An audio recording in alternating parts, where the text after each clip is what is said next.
સોલંકી સરદાર કેસરબાનો કુંવર એ જદી ઘોડલે ચડી અને એમ કહેવાય છે કે પરણવા માટે આવ્યો છે, ત્યારે દુશ્મન છે એ ગામની ગાયું વારી જાય.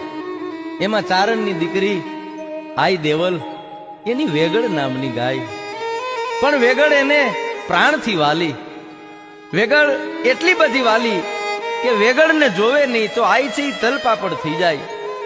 એ ગાયું ભેગી વેગડ છે ઈ જેથી દુશ્મનો વારી ગયા, ચારણની દીકરીને ખબર પડી કે સોલંકી સરદાર વીર વાછરો પરણવા માટે આવ્યો છે, તેથી ચારણની દીકરી આઈ દેવલ છે ઈ વાછરાને જઈને એમ કહે છે, હે રાજપૂત, હે ક્ષત્રિય, ગામની ગાયું છે ઈ દુશ્મન વારી ગયા છે અને તું અહીં પરણવાની એક વિધિમાં ઓતપ્રોત થયો છે. અને ન્યાય એવું કહેવાય છે, હે વાછરા, પોખણ અને પરણવા તણી અને રાણા આ રમતું મેલ